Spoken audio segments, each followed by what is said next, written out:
The forest was thick and silent except for the faint rustle of leaves as the traveler pushed deeper, guided only by the rumors of a hidden place untouched by man, where a garden of living flowers lay concealed far from human eyes. The air grew heavier with every step until the trees parted, revealing a gate made entirely of intertwined vines glistening with dew. As it opened by itself with a slow creak, beyond lay a world unlike anything imagined. The roses shifted their stems, turning to face him, petals opening like glistening eyes, watching his every move. The hum began soft at first, then rising into a haunting melody carried by the wind, yet the wind felt alive, brushing his skin like fingertips. The flowers leaned closer, whispering in an unknown language, their voices like a chorus from another world. The traveler stepped forward, and vines slithered from the ground, wrapping around his boots, pulsing as though veins beneath the earth were alive. The center of the garden glowed where a massive bloom rose above all others, its petals forming the eerie semblance of a smiling face. Its voice came not through sound, but directly into his mind, offering a welcome laced with malice. It spoke of outsiders, never leaving those who enter, becoming part of the eternal bloom. Before he could react, the surrounding flowers uprooted themselves, moving with unsettling grace, their stems bending like limbs, their thorns gleaming under the pale sunlight. The traveler's instincts screamed to flee, but each path twisted in unnatural ways, flowers shifting to block him, forming towering walls, their colors changing from soft pinks and yellows to deep crimson, as though feeding off his fear. The air thickened with fragrance so sweet it became suffocating, his thoughts fogging his knees weak as glowing pollen swirled in the air, forcing him to inhale with every breath. His heartbeat began matching the rhythm of the garden itself. The traveler stumbled into a secluded patch where broken petals and stems formed strange skeletal shapes like human bones entangled in roots. A solitary bloom, unlike the others, unfurled before him, its petals displaying visions of people, screaming faces frozen in time as they were swallowed by the earth. The ground trembled, revealing deep roots twisting like colossal serpents, all connecting back to the monstrous heart beneath the queen flower, its throb shaking the soil beneath his feet. The melody of the garden shifted, becoming darker, more insistent as the flowers drew closer.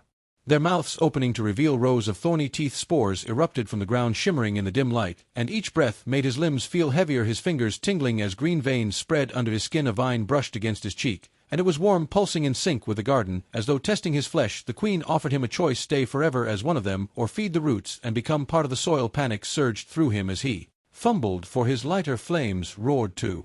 Life and vines recoiled, but the fire spread not in destruction, but in fury. The garden shrieked a sound inside his mind that felt like knives. The queen tore herself from the ground, massive roots whipping through the air as she advanced, chasing him through shifting paths. The exit gate shimmered ahead, but as he lunged for it, the image rippled and vanished, replaced by a wall of vines, one coiled around his waist, dragging him back. The scent of flowers now overpowering, drowning his senses. The garden seemed to pulse with triumph as darkness crept into the edges of his vision.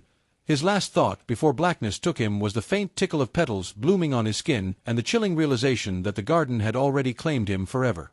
When the traveler awoke, the air was thick and heavy. The sky above was no longer blue, but a strange swirling green light filtering through a ceiling of leaves and petals that moved, as if breathing. His body felt alien, the tips of his fingers tingled, and when he looked down, faint buds were sprouting from beneath his skin, small petals unfurling slowly. The garden was silent, now, not a whisper, not a hum, only the sound of the deep throb from beneath the soil, a slow, steady beat like the heart of something vast and ancient. He tried to stand, but his legs felt rooted in place. Vines gently coiled around his ankles, not tight enough to hurt, but firm enough to keep him still. The queen flower rose in the distance, her petals stained darker, now the face in her bloom smiling wider than before. Her presence filled his mind with visions of centuries past, travelers, explorers, wanderers, all drawn here, and all claimed one by one. She showed him the moment. Each surrendered, some willingly, mesmerized by beauty, others screaming as they were pulled into the earth. The garden shifted, its colors swirling between deep red and black. The other flowers began to move again, surrounding him in a slow circling dance, their movements perfectly synchronized with a heartbeat. Underground the air shimmered, and shapes formed in the mist, faces of the lost flickering in and out, their mouths open in silent screams.